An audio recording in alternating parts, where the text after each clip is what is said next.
Hi అండి, అందరికీ నమస్తే. Welcome back to our channel Dishita talks. ఈరోజు మన వీడియోలో చాలా సింపుల్గా రుచిగా ఉండే విధంగా సాంబార్ ఎలా చేయాలో చూపిస్తానండి. ఈ సాంబారు మనం బయట భోజనాల్లో ఫంక్షన్స్లో తినే సాంబార్ లాగా చాలా రుచిగా కమ్మగా ఉంటాయి.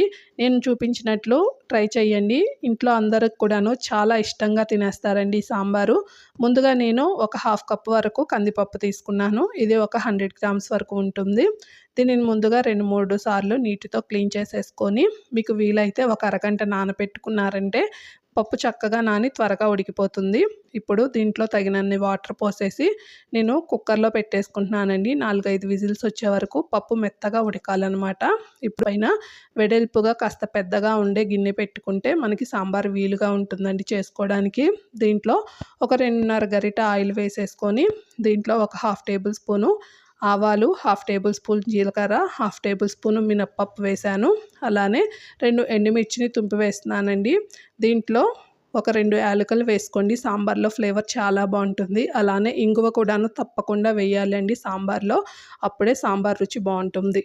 ఇప్పుడు చిన్న చిన్న ఉల్లిగడ్డలు దొరుకుతూ ఉంటాయి కదా మనకి బయట, వాటిని పొట్టు తీసేసుకొని డైరెక్ట్గా ఇలా వేసుకొని చేసుకోవాలి అండి. సాంబార్ చాలా రుచిగా ఉంటుంది.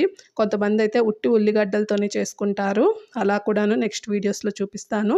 ఈ ఉల్లిగడ్డలు కాస్త వేగిన తర్వాత ఒక ములక్కాడని సగం వైపు ఈనెలు తీసేసి మీడియం సైజులో కట్ చేసి వేసుకున్నాను. అలానే ఒక క్యారెట్ని రౌండ్గా కట్ చేసుకున్నాను. ఒక పెద్ద వంకాయని కూడాను పొడవుగా కట్ చేసి వేశాను. అలానే మీడియం సైజులో సొరకాయని కూడాను కట్ చేసి వేస్తున్నానండి. ఇలా ఒక 2 నిమిషాలు మనం వేసిన కూరగాయలన్నీ కూడాను ఆయిల్లో ఫ్రై అవ్వాలి. అలానే ఒక 2 స్పూనుల వరకు సాల్టు, ఒక హాఫ్ టేబుల్ స్పూన్ వరకు పసుపు వేసానండి. ఇలా సాల్ట్ వేయడం వల్ల కూరగాయలన్నీ త్వరగా ఆయిల్లో మగ్గిపోతాయి, ఉప్పు కూడాను చక్కగా పడుతుంది. మూత పెట్టి ఒక 50% కూరగాయలన్నీ వేగేలాగా మీడియం ఫ్లేమ్లో పెట్టుకొని వేయించుకోవాలి. ఇప్పుడు దీంట్లో ఒక స్పూను ఫ్రెష్గా దంచిన అల్లం వెల్లుల్లి పేస్ట్ కూడాను వేసానండి.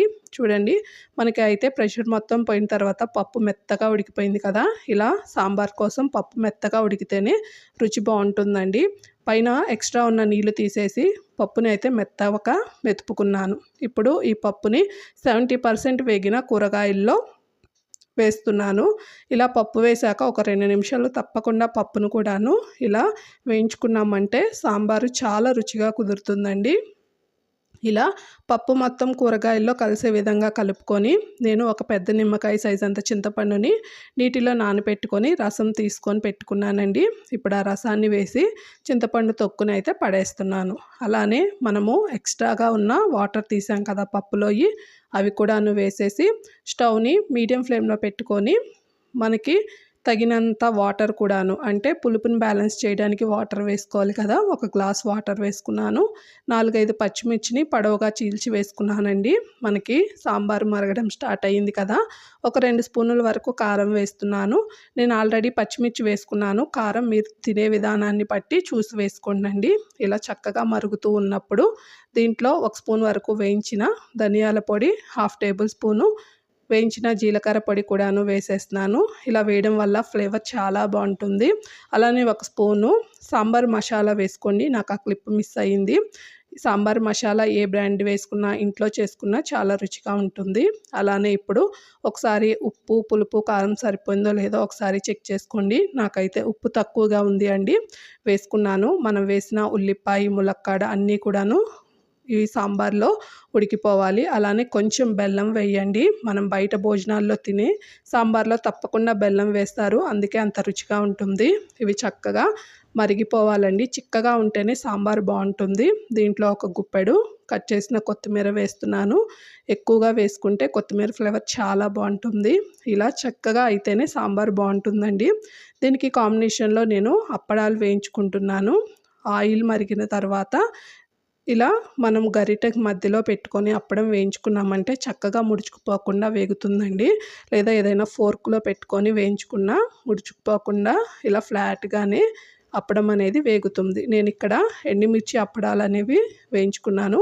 మీరు అలానే వడియాలు ఏవైనా తీసుకోవచ్చు. సాంబార్లో ఈ అప్పడాలు, వడియాలు కాంబినేషన్ చాలా బాగుంటుంది. ఇక్కడైతే సాంబార్ చక్కగా మరిగిపోయి మనకి దగ్గరగా అయిపోయాయి అండి చిక్కగా.